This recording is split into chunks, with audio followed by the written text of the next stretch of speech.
Então vamos lá, né? Mateus 26, verso 31 e verso 32. Só para termos um texto base do estudo de hoje.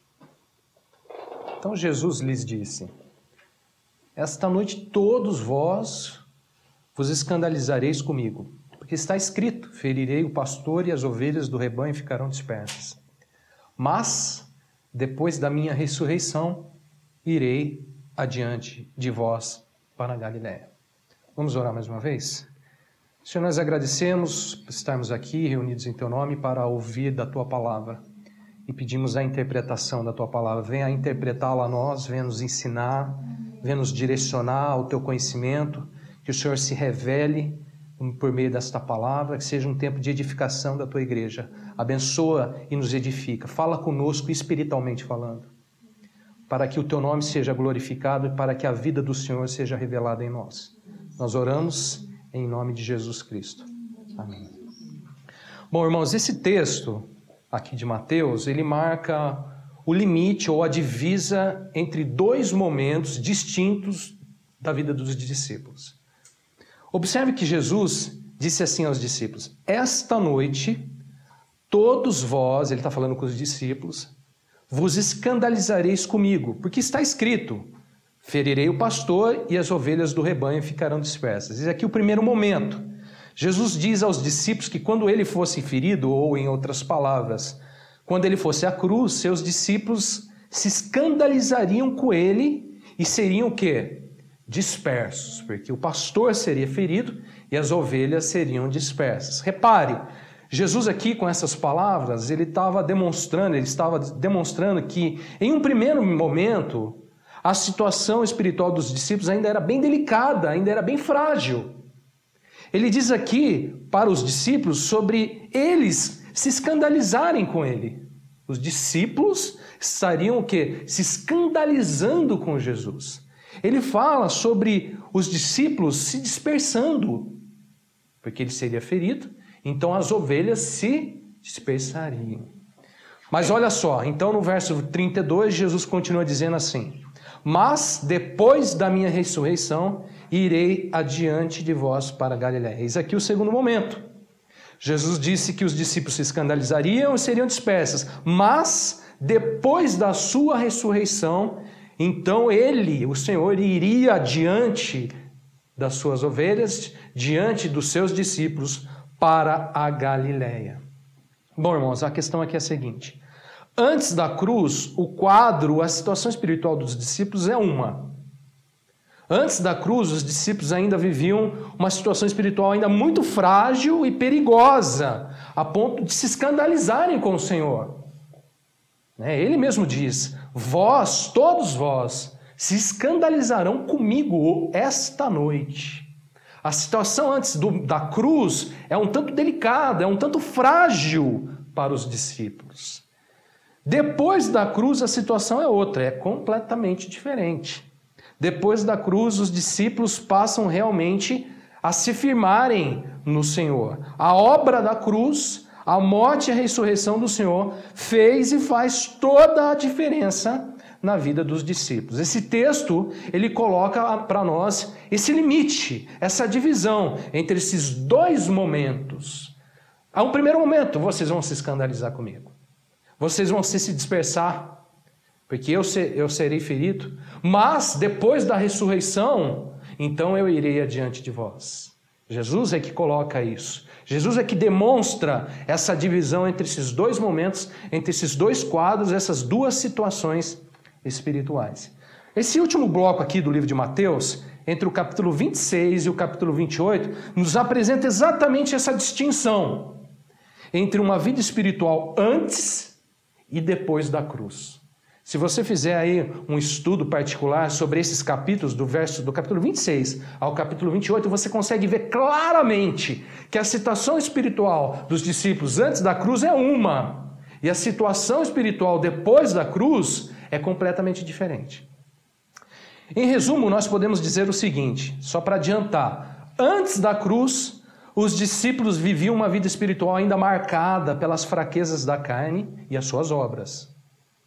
E depois da cruz, os discípulos passam então a experimentar uma vida espiritual em novidade de vida, em ressurreição, no domínio de Cristo e do Espírito Santo. A cruz é o limiar disso, é o divisor disso. Antes da cruz, os discípulos, ainda muito marcados, que a gente vai ver isso hoje, pelas fraquezas da carne, né? Pelas obras da carne.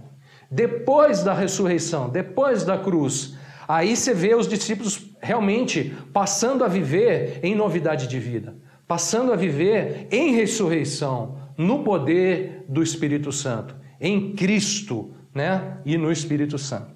Bom, no estudo de hoje, nós vamos ver esse primeiro momento, esse primeiro momento onde os discípulos ainda são marcados pelas obras da carne, pelas fraquezas da carne. Nós vamos ver falar ainda sobre esse primeiro momento onde os discípulos se escandalizam com o Senhor, onde os discípulos são dispersos, né? Esse primeiro momento ainda frágil, bem delicado espiritualmente aqui para os discípulos, onde a carne, né, deixa suas marcas, deixa seus rastros. Para isso, nós vamos ver aqui alguns acontecimentos relacionados à vida de Judas, de Pedro e também de Pilatos.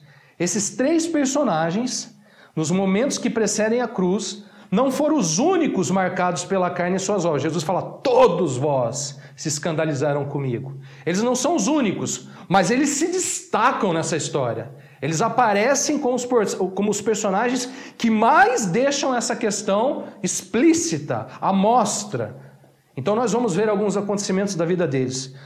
No próximo estudo, se Deus assim o permitir, que a gente não consegue ver tudo, a gente vai ver então o segundo momento, onde então eles passam a ver e a viver uma vida, né, em ressurreição, em novidade de vida. Bom, sem demora, vamos lá. Mateus 26, 14 a 16. Esse é um texto que nós vimos já sábado passado, mas vale a pena a gente retomá-lo para verificar umas outras coisas aqui. Mateus 26, verso 14 a 16 diz, então, um dos 12, chamado Judas Iscariotes, indo ter com os principais sacerdotes, propôs, que me queres dar, e eu vô-lo entregarei. Pagaram-lhe 30 moedas de prata, e desse momento, olha só essa expressão, em diante buscava ele uma boa ocasião para o entregar. Irmãos, tentem fazer um exercício aqui, tentem observar a situação, o quadro espiritual de Judas nesse momento. Segundo a palavra, diz aí, Mateus, que Judas era um dos 12. O que isso representa? O que isso significa? Só um discípulo? Ele era próximo. Jesus tinha só 12 discípulos? Eram os que andavam com ele. Foram os escolhidos. Foram escolhidos, né, a dedo pelo Senhor, né? A eles foi dado propósitos, foram os primeiros chamados para um discipulado que os levaria ao apostolado, seriam apóstolos de Cristo. A eles foi dada autoridade por eles, vocês lembram? Eles são enviados, eles pregam nas aldeias, eles voltam contando para o Senhor, né, das coisas que tinham feito, das coisas que tinham visto, né? Esses 12 têm um significado, irmãos. O que isso significa? Isso significa que Judas era um dos discípulos mais próximos do Senhor, chamados ali à proximidade do Senhor. Andava de perto. Jesus com certeza não tinha só 12 discípulos, porque senão a gente não falaria como falamos de sábado passado, de Maria, de Marta, de Lázaro. Há outros discípulos na história, nos evangelhos. Mas os 12, né, são aqueles mais atraídos, mais chegados do Senhor, pelo próprio Senhor, né? Judas, irmão, estava entre os primeiros chamados a apóstolos do Senhor. Judas, com os outros 11, tiveram o privilégio de acompanhar o Senhor por muitos momentos íntimos e particular. Judas recebeu do Senhor grandes oportunidades, afinal de contas ele era um dos 12. Para pensar nesse número e para imaginar as oportunidades que esse homem teve.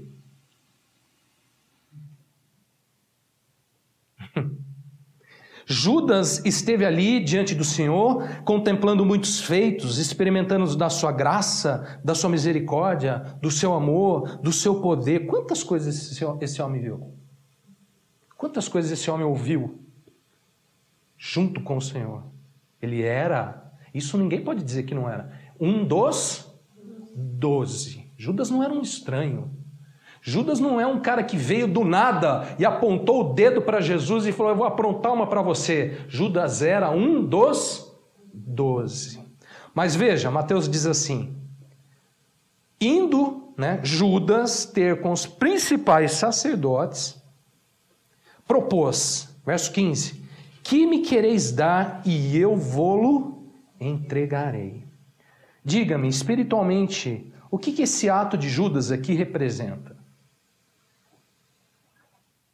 Que Judas vai lá aos sacerdotes, e aí ele propôs, olha, há uma proposta de Judas, daquele que era um dos 12, ele propõe aos sacerdotes, o que vocês podem me dar e eu vou entregar ele para vocês. O que queres me dar e eu vou lhe entregar? Ele quer ganhar alguma coisa, E ele vai entregar ao Senhor. O que esse ato de Judas representa espiritualmente? Esse ato de Judas representa, irmão, sabe o quê? O amor ao mundo e às coisas do mundo. Judas é aquele que mesmo diante do Senhor, mesmo próximo ao Senhor, entrega-se ao amor ao dinheiro e às cobiças dos olhos. Irmãos, saibam disso, Judas não é somente um traidor. A gente consegue resumir e classificar Judas simplesmente assim como um traidor. Não é verdade? Quando a gente pensa em Judas, a gente fala, é um traidor, foi quem traiu Jesus. Irmão, Judas é aquele que mesmo diante do Senhor só pensa em dinheiro. Só pensa em ganhar. O que você me dá? O que você me dá? O que você me dá? Judas é aquele que, por amor ao dinheiro, irmãos, foi capaz de vender a Jesus por um preço de um escravo simples, como a gente viu sábado passado. Judas é aquele, irmãos, entre os 12, isso é muito interessante, que vê mais importância no dinheiro, nas riquezas, nas atrações do mundo. Foi por isso que ele traiu. Ele não traiu simplesmente. Ele não chegou a falar, hoje eu vou trair Jesus. Você entendeu? Foi por isso leva a ser um traidor, o amor ao dinheiro, a cobiça dos olhos, Dar mais importância às coisas desse mundo. O amor ao mundo leva esse homem a tornar-se um traidor. Ele era um dos 12, ele não era um traidor. Ele passa a ser um traidor. Por quê? Porque amou mais o dinheiro. Porque amou mais o mundo. Porque amou mais as coisas desse mundo. Irmãos, Judas sem dúvida representa um estado espiritual carnal e terrível. É carnal e é terrível. Onde o Senhor vale menos do que as coisas desse mundo. Onde amamos mais as coisas do mundo. Onde nos tornamos sérios candidatos a traidores do Senhor. Amar ao mundo e as coisas desse mundo faz de nós, irmãos, deixa eu dizer, candidatos, sérios candidatos a traição. A traição, sabe de quem? Do Senhor. Falando em traição, veja só de que maneira curiosa Judas trai o Senhor. Dá uma olhada nesse texto aqui. 26, 47 a 50. Repara que antes da cruz, irmãos, os discípulos são marcados pela carne, são marcados pelas fragilidades da carne. São dispersos, realmente, como Jesus disse, se escandalizam. Bom, falava ele ainda aí no verso 47, eis que chegou Judas, um dos 12, olha, de novo Mateus coloca, Ele repete, por que ele repete isso? Por que ele enfatiza isso, irmãos? Ele quer deixar claro quem ele era e quer deixar claro o tamanho do erro que esse homem comete. Judas, um dos 12, com ele grande turba com espadas e porretes, vinda da parte dos principais sacerdotes e dos anciãos do povo. Ora, agora ele já chama ele aí de o traidor, lhes tinha dado este sinal. Aquele a quem eu beijar é esse, prendei-o. E logo aproximando-se de Jesus lhe disse, salve mestre, e o beijou. Jesus, porém, lhe disse, amigo, para que vieste? Nisto, aproximando-se eles, deitaram as mãos em Jesus e o prenderam. Olha só, Mateus diz assim no verso 48, ora, o traidor lhes tinha dado este sinal. Aquele a quem eu beijar é esse, prendei-o. Note, irmãos, que Judas arma todo um plano para que Jesus fosse preso. Judas arma todo um plano, uma estratégia para o quê? Ganhar aquele dinheirinho lá que ele queria. Para se beneficiar ali diante do Senhor, do jeito que ele queria. As 30 moedas de prata faz com que esse homem, irmão, crie uma estratégia, crie um plano. Olha só que interessante. Por amor ao dinheiro, Judas faz aliança ali com pessoas erradas. Certo? Por que pessoas erradas? Porque faz dele o quê? Um traidor. A gente tem que tomar cuidado com as alianças que nós fazemos. Judas faz ali aliança com pessoas erradas e arma toda uma estratégia para obter êxito em seus planos. Diz a palavra que Judas daria um sinal. Judas beijaria o Senhor. Quando ele beijasse o Senhor, então aqueles que estavam com ele podiam o prender, que era esse. Verso 49. Logo aproximando-se de Jesus, lhe disse, salve, mestre, e o beijou. Irmão, quão terríveis são as obras da carne.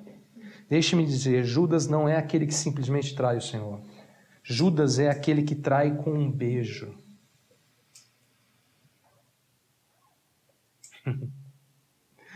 O cara não vem dar aquela puxada de perna que acontece às vezes no trabalho, que o cara vem e, né, e dá aquela derrubada terrível. Não, ele vem com um beijo. Judas é aquele que se veste de doçura, de amizade, de companheirismo, mas que no fundo trai. Ele está ali, né? Com algo doce, como um beijo, né? Algo de companheirismo, algo de amizade, mas no fundo o que ele está fazendo? Judas está todo vestido, irmãos, de amigo, de discípulo, de companheiro, de amor, de doçura, mas a sua essência, o seu interior é o quê? É traição. Judas é aquele que faz alianças e arma estratégias para obter, sabe o que, irmãos? A satisfação dos seus desejos da carne. Espiritualmente falando, isso é fatal. Eu fico pensando aqui, irmãos, quantas oportunidades esse homem perdeu, não é mesmo? Quantas oportunidades esse homem joga, irmãos? Joga fora por 30 moedas de prata. Quantas coisas, quantos propósitos do Senhor, né, para a sua vida ele deixa escapar pelas suas mãos por amor ao dinheiro. A que ponto esse homem se deixa se afastar do Senhor? A que ponto ele se deixa corromper, irmãos? Vestido ali de doçura, de amizade, de companheirismo, mas todo corroído por dentro. Todo corrompido por dentro. Todo vendido, irmãos, por dentro. A ganância, irmãos, o amor ao dinheiro, o amor às coisas do mundo é algo que cega e cega de uma maneira incrível. Incrível. O que o amor ao dinheiro, o amor às coisas do mundo faz o homem, né, se tornar. Bom, sobre Judas, há mais alguns detalhes aqui muito interessantes. Veja esse texto aqui agora. Mateus 27, 3 a 5.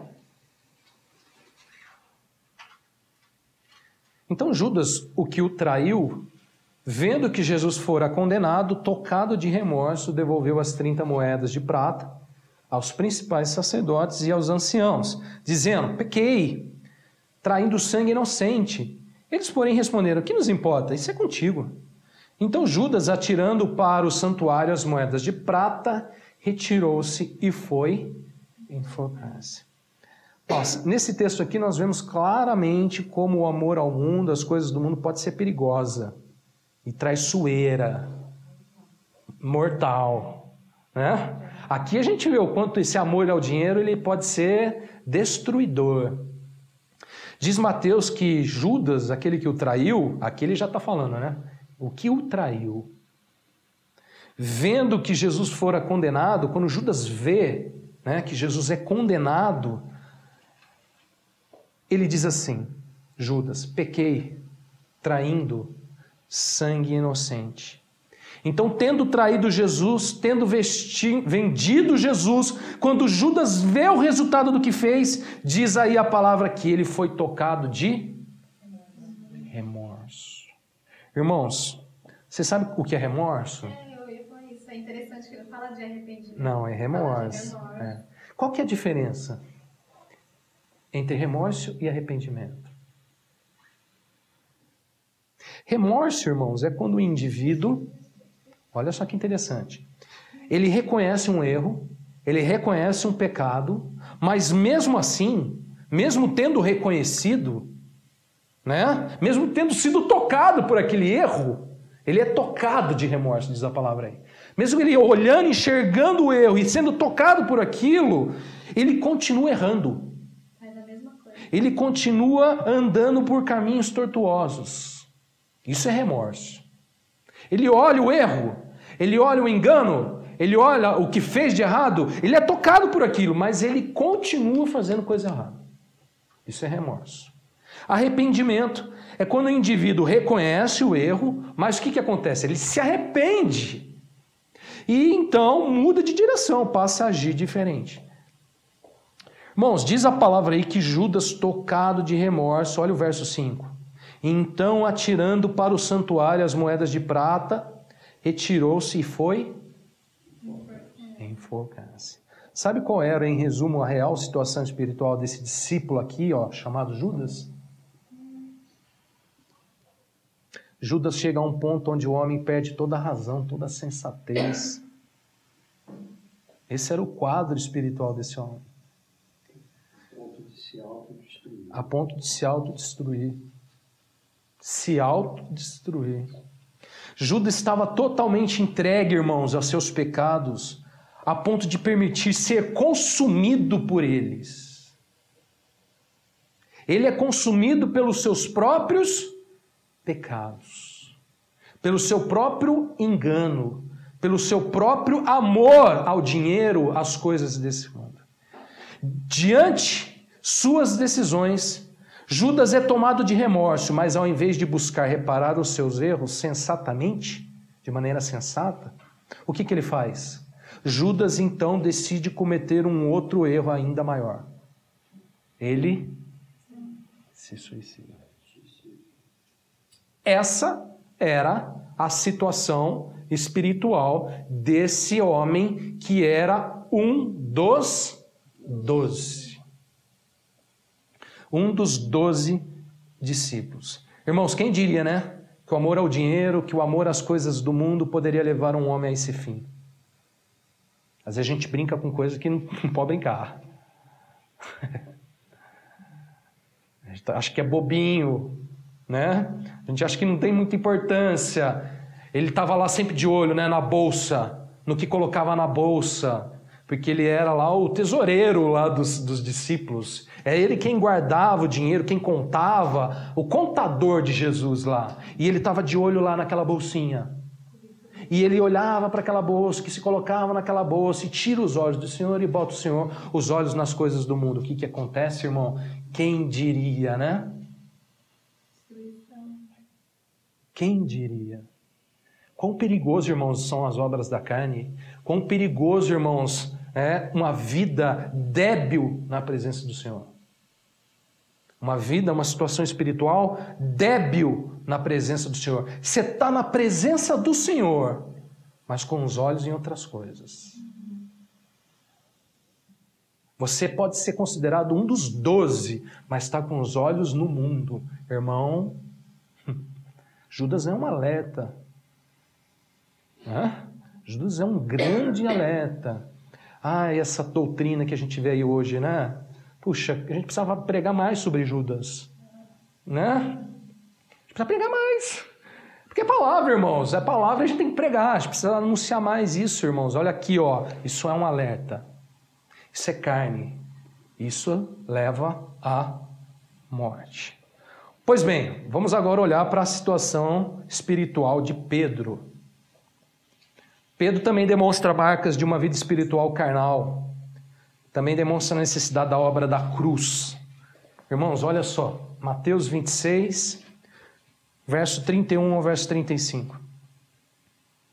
Então Jesus lhes disse: esta noite todos vós vos escandalizareis comigo, porque está escrito: ferirei o pastor e as ovelhas do rebanho ficarão dispersas. Mas depois da minha ressurreição irei adiante de vós para Galiléia. Esse texto nós já lemos.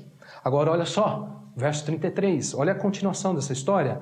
Disse-lhe Pedro: ainda que venhas a ser um tropeço para todos, nunca serás para mim.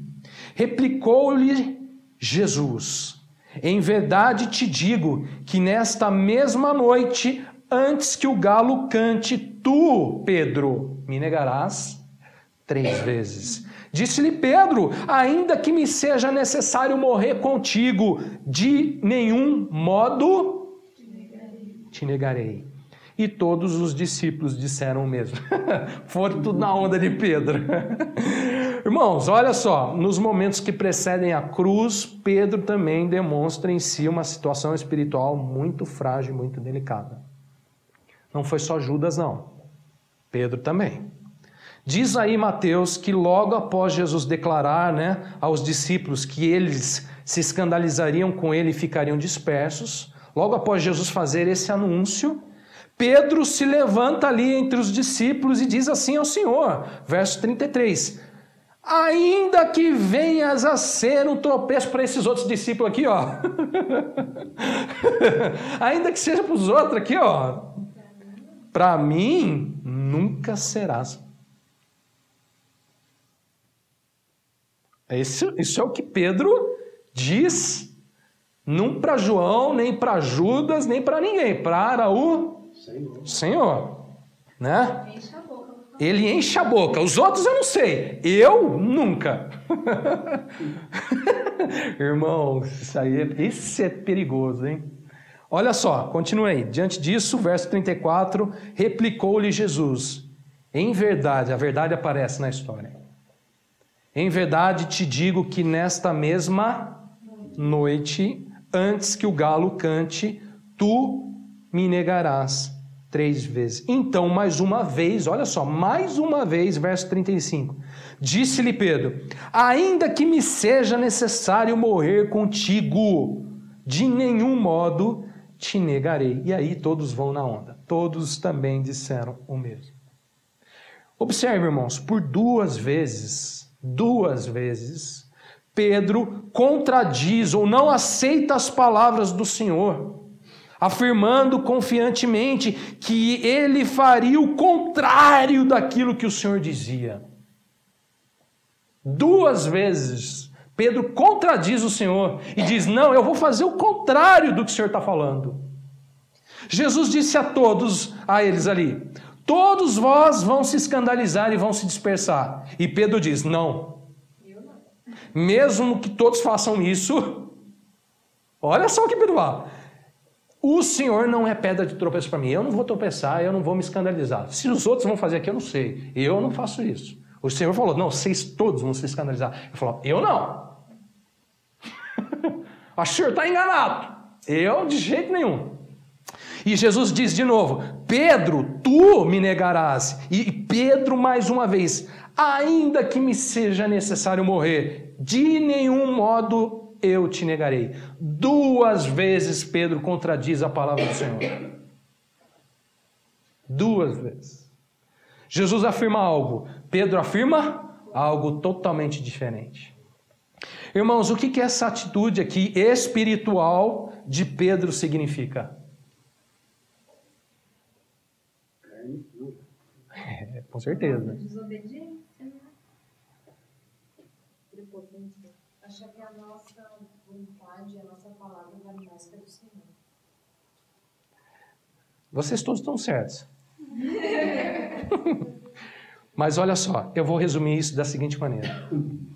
Pedro, irmãos, é aquele que deposita uma confiança demasiada em si mesmo.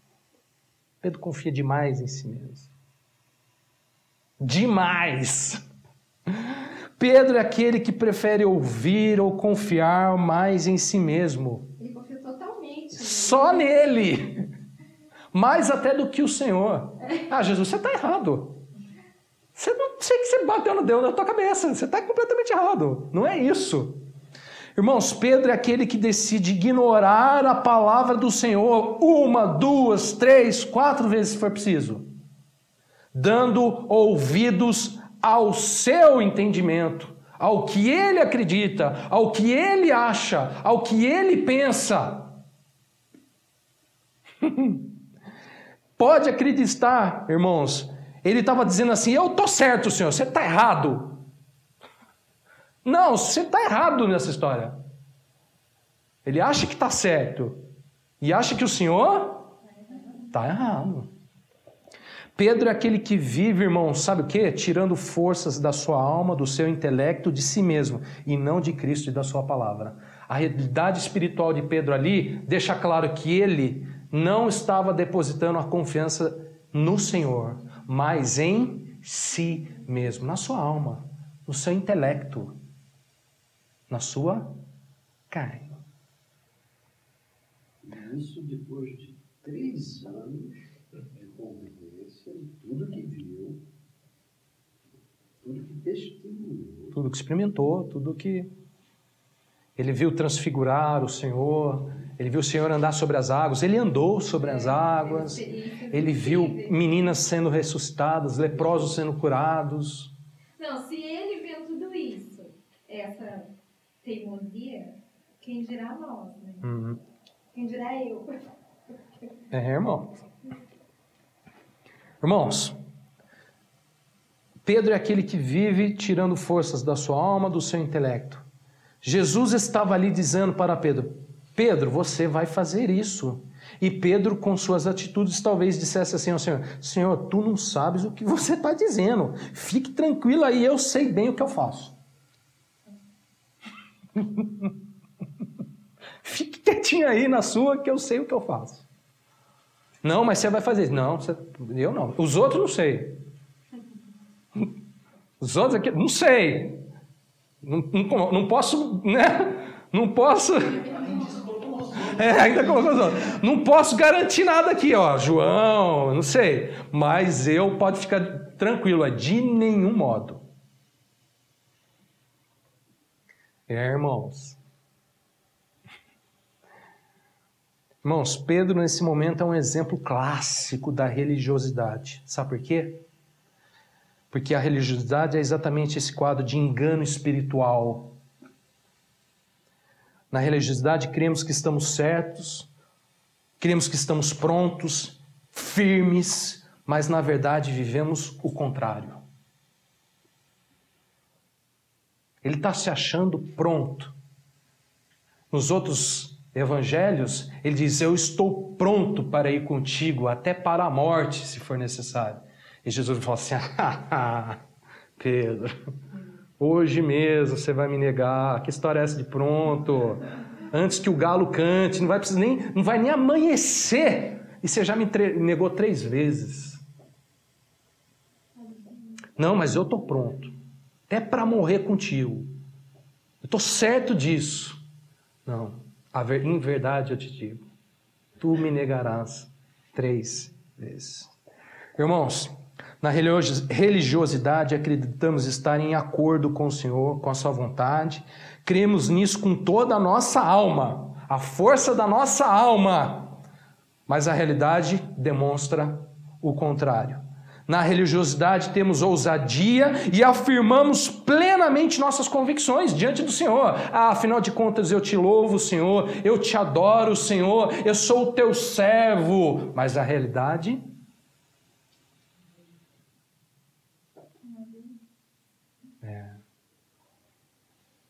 Muitas vezes o que falamos, o que pronunciamos, o que afirmamos diante do Senhor não corresponde com a verdade. Isso é um quadro clássico da religiosidade. Senhor, eu estou pronto. Senhor, eu te amo, eu te sirvo, eu te adoro. Mas a realidade é outra. Aí aparece o Senhor falando, em verdade eu te digo. Irmãos, o problema é que essas nossas convicções firmadas em nós mesmos, essa nossa ousadia firmada em nós mesmos, o problema é que elas são fundamentadas única e exclusivamente em nossa própria força e não em Deus. A palavra de Deus para Pedro ali era outra, não só para Pedro, para os discípulos. Vocês vão se escandalizar comigo. Essa era a palavra de Cristo para todos eles. Mas a convicção, né? A convicção de Pedro era tão grande, mas onde que ela estava fundamentada? Não era na palavra do Senhor, com certeza não era na palavra do Senhor. Era nele mesmo. Aí que está o engano. Aí que está o perigo. E muitas vezes a gente faz assim. Eu tenho certeza, Senhor, está comigo, que não sei o quê. Só que onde está essa confiança depositada? Não é na palavra do Senhor. Não é na vontade do Senhor. Não é no querer do Senhor. É em nós mesmos. Quem está à frente aí, irmãos? Por que Jesus disse assim, eu irei adiante de vós? Depois da ressurreição. Sabe por quê? Porque até esse momento, irmãos, tinha um monte de gente na frente. Ora era Judas, ora era Pedro, ora era João querendo sentar lá no trono, lá mesmo, no lugar um da direita ou da esquerda. Vocês lembram disso? A gente já estudou aqui. Irmãos, o que Pedro, ao contradizer Cristo, demonstra? Pedro demonstra ainda viver pela carne e não pelo Espírito. Pedro demonstra ainda viver por si mesmo e não pelo Senhor. Isso é, sem dúvida, um estado espiritual carnal e, com certeza, irmãos, muito perigoso. Muito perigoso. No fim dessa história, o que acontece? Pedro faz exatamente o contrário do que dizia. Do que ele tão ousadamente afirmava. O que ele faz, irmãos? Pedro nega o Senhor. De todos os modos, em todas as oportunidades que ele poderia fazer. Ele disse, de nenhum modo eu vou fazer isso, mas todos os modos, em todas as oportunidades que apareceram, ele negou. Vale a pena de dar uma olhada como que foi, né? Mateus 26, verso 69 ao verso 75. Alguém lê para mim, por favor.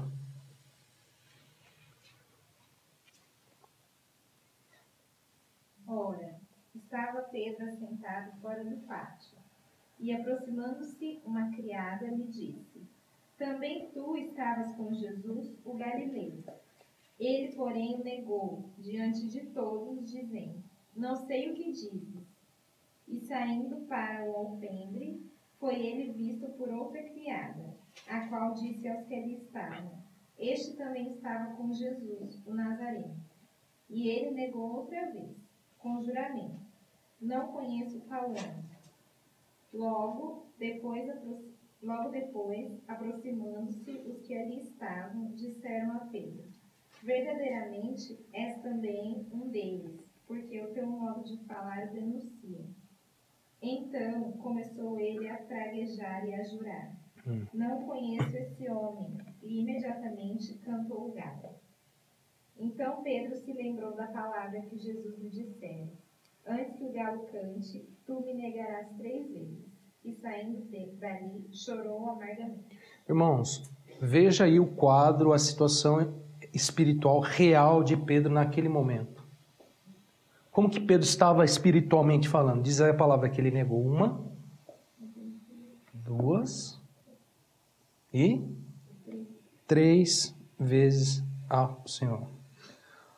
Mas Pedro não simplesmente nega ao Senhor. A primeira vez que ele nega, ele diz aí que ele nega diante de todos, né? No verso 70, ele o negou diante de todos. Uma empregada lá chega perto dele e fala, tu é cristão também, hein? Tu é um deles também. Ele, não, diante de... Não sei o que você está dizendo. Aí, olha só, na segunda vez, diz aí no verso 72, que outra criada foi lá e falou, bom, esse aí também estava com Jesus, o Nazareno. Ele negou outra vez com juramento, dizendo, não conheço tal homem. Que diferença, né, irmãos? Ele falava, Senhor, mestre, mas diante de todos, tal homem. O mestre e o Senhor passa a ser um tal homem. Eu não conheço esse tal homem. Eu juro que eu não conheço. Eu juro que eu não conheço esse homem aí. E na terceira vez, verso 74, novamente é questionado lá, dizendo, bom, também é um desses aí, porque olha só o modo como ele fala, isso denuncia ele. Então, no verso 74, Pedro começou a praguejar e jurar, não conheço esse homem. Você sabe o que significa praguejar? Deitar maldição, né? Praguejar é rogar pragas, proferir imprecações contra alguém. Irmãos, Pedro lança pragas, amaldiçoa ao tal homem. Diga-me, isso é ou não é um estado espiritual carnal? Irmãos, nessa história, diferente de Judas, Pedro ainda consegue fazer algumas coisas corretas. Né? Ele faz tudo isso, mas ele ainda consegue, no final das coisas, fazer algumas coisinhas corretas. Diz aí a palavra no verso 75, que então Pedro se lembrou da palavra que Jesus lhe dissera, antes que o galo cante, tu me negarás 3 vezes, e saindo dali chorou amargamente. Irmãos, depois de ter negado o Senhor, Pedro se lembra da palavra. Pedro sai dali e Pedro chora amargamente. Irmãos, diante desse quadro da religiosidade, é possível fazer algumas coisinhas. Pelo menos 3 coisinhas. Primeiro, trazer à memória a palavra do Senhor. O que ele lembra depois de ter feito coisa errada? Ele lembrou da palavra do Senhor. Segunda coisa, o que ele fez? Não, antes disso, ele saiu dali, irmãos. Sabe onde Pedro estava? No lugar errado? Na hora errada. Irmãos, tem que lembrar da palavra e tem que sair. O que acontece? Ele sai. O que ele estava fazendo ali, irmãos? Pedro não tinha que estar ali, não. E a religiosidade é assim. Porque a gente acha que está certo, a gente acha que está bem, a gente acha que está tudo direitinho. E no final das contas, sabe onde a gente está? No lugar errado. E a gente tem que sair. Tem que sair. Terceira coisa, Pedro então, depois de lembrar da palavra do Senhor, de sair dali, ele chora. Mas ele não simplesmente chora, ele chora amargamente. Sabe o que significa essa expressão aí? Chorar amargamente significa contrição. Irmãos, faz muito bem muitas vezes chorar, sabia? E chorar amargamente. Há certas amargamentes na nossa vida que nos faz muito bem. Há lágrimas e choros em nossas vidas que não são um problema, irmãos. Na verdade, é algo que nos faz muito bem. Sabe qual que é o nosso problema, muitas vezes? Muitas vezes já nem choramos mais por nossos pecados. Muitas vezes já nem nos incomodamos mais pelos nossos atos, pelas nossas traições, pelas nossas negadas do Senhor. Quando a gente lembra da palavra do Senhor, a gente já nem se incomoda mais. Sair então... Irmãos, quando Pedro caiu em si, lembrando da palavra do Senhor, Pedro chora lamentando os seus atos lamentáveis. Ele lamenta amargamente os seus atos, ter negado Jesus. Saibam de uma coisa, se pecamos e os nossos olhos não choram, somos mais como Judas do que como Pedro. Somos mais parecidos com Judas do que com Pedro. Temos que estar atentos, e muitos atentos a isso. Bom, para finalizar, falando sobre essa situação frágil, delicada ainda, esse estado espiritual carnal, permita-me rapidamente falar um pouco sobre Pilatos. Como vocês sabem, Pilatos não era um dos discípulos do Senhor. Pilatos nunca foi considerado, demonstrado na palavra como um dos discípulos do Senhor. Entretanto, Pilatos demonstra também em si muitas coisas dessa vida espiritual carnal. Vale a pena a gente dar uma olhada. Mateus 27, 11 a 26. Estou correndo porque senão não dá tempo, né, irmãos? Mateus 27, 11 a 26. E alguém lê para mim, por favor. Esse texto é comprido. Jesus estava em pé ante o governador e este o interrogou, dizendo: És tu o rei dos judeus? Respondeu-lhe Jesus: Tu o dizes. E, sendo acusado pelos principais sacerdotes e pelos anciãos, nada respondeu. Então lhe perguntou Pilatos: Não ouves quantas acusações te fazem? Jesus não respondeu nenhuma palavra, vindo com isto admirar-se grandemente o governador. Ora, por ocasião da festa, costumava o governador soltar ao povo um dos presos conforme eles quisessem. Naquela ocasião, tinham eles um preso muito conhecido chamado Barrabás. Estando, pois, o povo reunido, perguntou-lhe Pilatos: A quem quereis que eu solte, a Barrabás ou a Jesus, chamando Cristo? Porque sabia que por inveja o tinham entregado. E estando ele no tribunal, sua mulher mandou dizer-lhe: Não te envolvas com esse justo, porque hoje, em sonho, muito sofri por seu respeito. Mas os principais sacerdotes e os anciãos persuadiram o povo a que pedisse Barrabás e fizesse morrer Jesus. De novo perguntou-lhes o governador: Qual dos dois quereis que eu vos solte? Responderam eles: Barrabás. Replicou-lhes Pilatos: Que farei então de Jesus chamado Cristo? Seja crucificado, responderam todos. Que mal fez ele? Perguntou Pilatos. Porém, cada vez clamavam mais: Seja crucificado. Vendo Pilatos que nada conseguia antes, pelo contrário, aumentava o tumulto, mandando vir água, lavou as mãos perante o povo, dizendo: Estou inocente do sangue deste justo. Fique o caso convosco. E o povo todo respondeu: Caia sobre nós o seu sangue e sobre nossos filhos.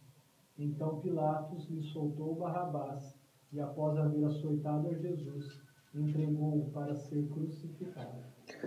Bom, para resumir aqui rapidamente, qual que é a situação espiritual de Pilatos? Pilatos, irmãos, é aquele que faz vista grossa à sua própria consciência. Pilatos é aquele que dá preferência à voz de uma multidão e não à voz da verdade. Pilatos é aquele que prefere ser amigo do mundo e constitui-se inimigo de Deus.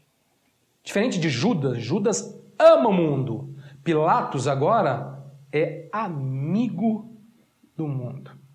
Diz Mateus que Jesus é levado diante do governador Pilatos e ali em pé diante dele Jesus é questionado, Jesus é interrogado e é acusado. Verso 15 a 18, diz a palavra que por ocasião da festa, costumava o governador soltar ao povo um dos presos, conforme eles quisessem. Naquela ocasião, tinham eles um preso muito conhecido, chamado Barrabás.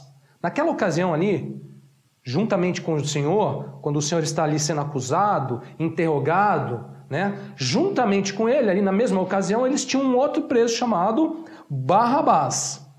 Estando, pois, o povo reunido, perguntou-lhe então Pilatos: a quem quereis que eu vos solte? Barrabás ou a Jesus chamado Cristo? Olha só o verso 18. Porque sabia que por inveja o tinham entregado. Irmãos, Pilatos percebe que Jesus estava ali sendo acusado somente por uma coisa. Sabe por quê? Por inveja. Ele sabe disso. Diz o texto aí que ele sabia que Jesus estava ali, irmãos, porque eles tinham o quê? Inveja de Jesus. Por que ele estava sendo acusado? Por que ele estava sendo interrogado? Por que ele estava sendo questionado, irmãos? Por quê? Que crime ele cometeu? Inveja dele. Tinham inveja dele. Mas olha só, verso 19. Estando ele no tribunal, sua mulher mandou-lhe dizer. Olha, a mulher de Pilatos aparece na história e manda dizer algo para ele. E diz assim: não te envolvas com esse justo, porque hoje em sonho muito sofri por seu respeito. Observe, Pilatos sabia que era por inveja que Jesus estava ali, e Pilatos ainda é alertado por sua mulher, que manda lhe dizer assim: não te envolvas com esse justo. Mas então, verso 20 a 24. Mas os principais sacerdotes e os anciãos persuadiram o povo que pedisse Barrabás e fizesse morrer Jesus. De novo perguntou-lhes o governador: qual dos dois quereis que eu vos solte? Responderam eles: Barrabás. Replicou-lhes Pilatos: que farei então de Jesus chamado Cristo? Seja crucificado, responderam todos. Que mal fez ele? Perguntou Pilatos. Porém, cada vez clamavam mais: seja crucificado. Vendo Pilatos que nada conseguia, antes, pelo contrário, aumentava o tumulto, mandando vir água, lavou as mãos perante o povo, dizendo: estou inocente do sangue deste.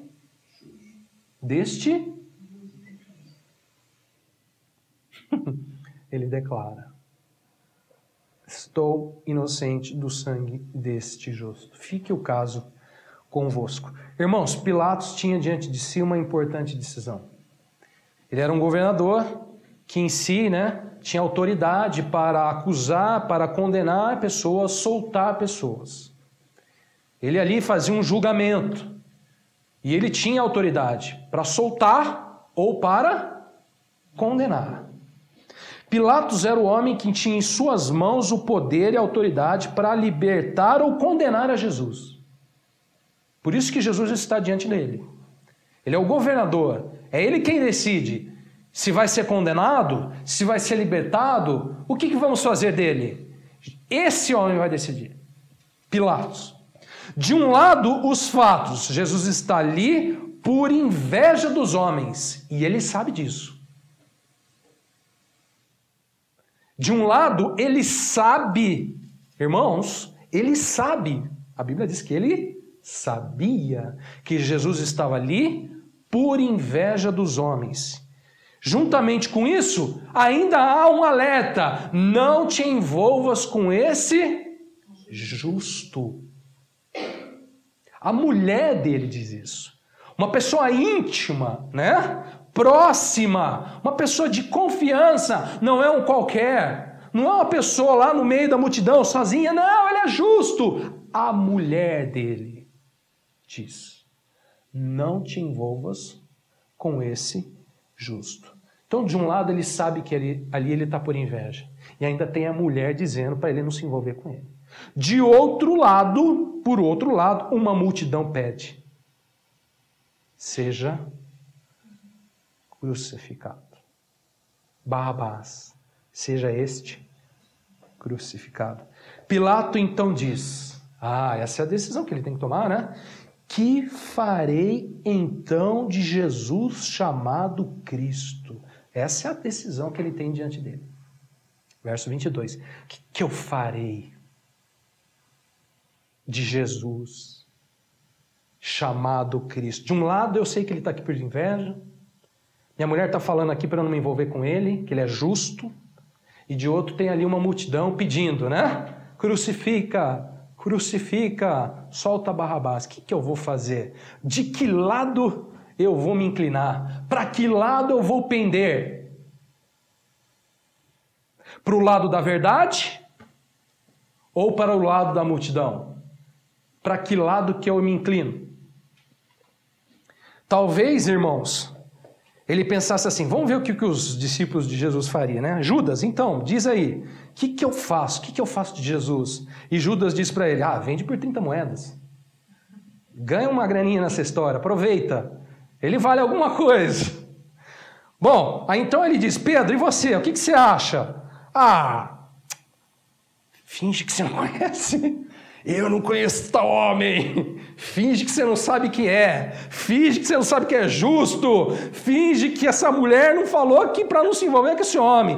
Nega que você não sabe o que está acontecendo. Diz que você não sabe o que está acontecendo. Faz vista grossa a história aí.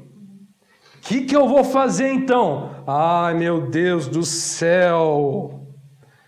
Pilatos, então, resolve ignorar os fatos que estão diante de seus olhos. Pilatos resolve ignorar sua própria consciência, que diz ele é justo e ele está aqui por inveja dos homens. Pilatos sabia que ele estava ali por inveja. Pilatos ignora o conselho da sua mulher e a sua própria consciência. Pilatos prefere agradar a multidão que pede, crucifica-o.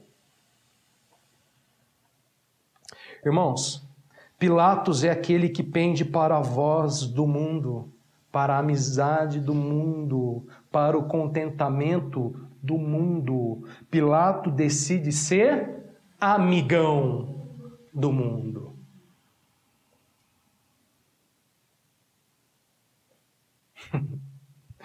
Pilatos é o cara do mundo. Para agradar o mundo, o que a gente faz, irmãos? Crucifica Jesus.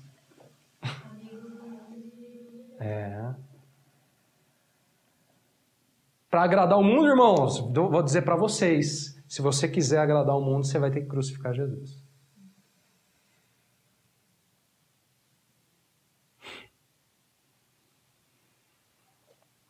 Pilatos é aquele que decide ser amigo do mundo e não de Deus. Diante de Deus, Pilatos é aquele que lava as mãos na hora de tomar decisões e se inclina para a carne. Ele diz, contigo isso aí, vai. Sempre que vocês trouxeram essa história para mim. Por que vocês trouxeram aí para mim? Eu sou só o governador. Eu sou só aquele que toma decisões aqui, se vai ser condenado ou não. Mas por que vocês trouxeram ele para mim? Irmãos, o que Pilatos deveria ter feito naquele momento ali, irmãos? O que ele deveria ter feito? Pilatos deveria ter sido justo. Porque ele não está ali fazendo um julgamento, fazendo justiça. Ele deveria ter sido justo. Pilatos deveria ter feito justiça, sem se preocupar em agradar com ninguém. Afinal de contas, ele era o governador, ele tinha autoridade, era ele que tinha autoridade. Pilatos deveria ter dito a todos ali, esse homem não fez nada de errado, esse homem não pode ser condenado como um criminoso. Como sou eu quem decido aqui, eu não posso ser contestado. O governador não podia ser contestado naquela época. Quem que ia contestar um governador romano? Se ele assim era, ele deveria ter falado assim, vou soltá-lo e ponto final, sai todo mundo daqui. Ele não está fazendo um julgamento ali? Ele não vê os fatos? Ele não vê que é por inveja? Ele não vê que ele é justo? Então ele fala, sai todo mundo daqui, esse homem tem que ser solto. Mas ele decide agradar a multidão. Irmãos, infelizmente essa situação aqui espiritual é a situação espiritual de muitos. Pilatos não era um dos discípulos, mas demonstra uma realidade espiritual de muitos, mesmo dentro da igreja, que prefere, na hora de tomar a decisão, lavam as mãos. Na hora que tem que tomar uma decisão, que farei? Irmãos, guarda essa expressão. Que farei então de Jesus? Essa pergunta está diante de todos nós. Que farei então de Jesus chamado Cristo? Judas vendeu, Pedro negou, Pilatos quis ser amiguinho do mundo. Que farei, pois, de Jesus chamado o Cristo? Bom, deixe-me dizer para concluirmos. Judas, Pedro e Pilatos somente ilustram quão grande é a necessidade de uma obra profunda da cruz.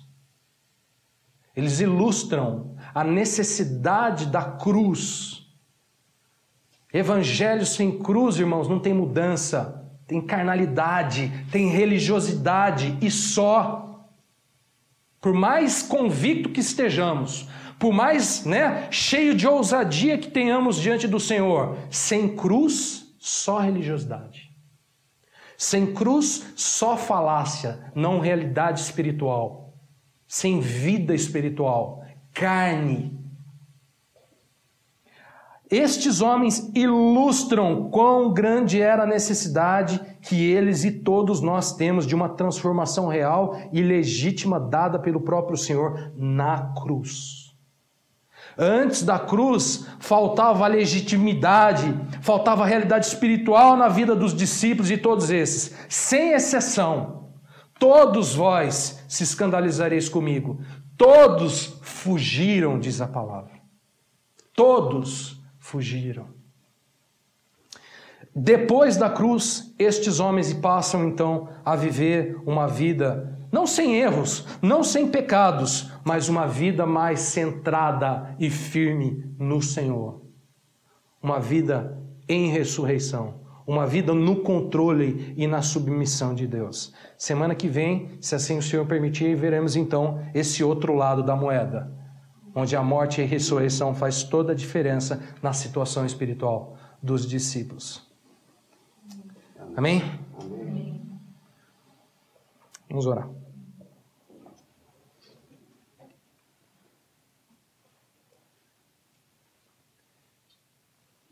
Senhor, nós agradecemos pela palavra do Senhor, tão clara, tão simples e tão poderosa, tão majestosa. É um espelho para nós, é um espelho para a nossa vida e nos faz olhar, enxergar e refletir sobre muitas coisas da nossa própria vida. Obrigado pela palavra do Senhor, obrigado, Pai, pelo poder que há nela, obrigado, Pai, pela transparência, pela pureza e pela verdade que há no Evangelho de Cristo. Nós reconhecemos com todo o nosso coração a importância da Tua obra nas nossas vidas, a obra da cruz, a obra da transformação, a obra da morte e ressurreição. Nós queremos também andar em novidade de vida. Ainda não vimos isso. Veremos se o Senhor permitir sábado que vem, mas sabemos com todo o nosso coração que não queremos ser religiosos, que não queremos ser carnais, queremos viver em realidade de vida com o Senhor. Senhor, perdoa os nossos pecados, perdoa as nossas falhas, perdoa a nossa fraqueza, perdoa a nossa rebeldia, perdoa tantas vezes que negamos o Teu nome, perdoa tantas vezes que pendemos para o amor ao mundo, para a amizade com o mundo. Perdoa-nos, Senhor. Com este sangue que nós compartilhamos há pouco, Pai, o Teu sangue na Tua mesa, lava-nos e redime a nossa vida, operando uma transformação do nosso ser, do nosso entendimento, do nosso coração, da nossa alma. Senhor, faz novas todas as coisas por amor ao Teu nome, para a glória do Teu nome, para o louvor do Teu nome. Queremos ser discípulos, sim, em vida com Cristo.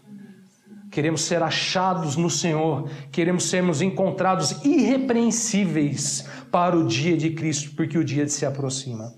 Lava-nos, purifica-nos nesta noite, lava os nossos pés sujos, ó Pai, imundos, por caminhar nesse mundo. Nós te pedimos isso para o louvor e para a glória do teu nome, em nome de Jesus. Amém. Amém. Amém?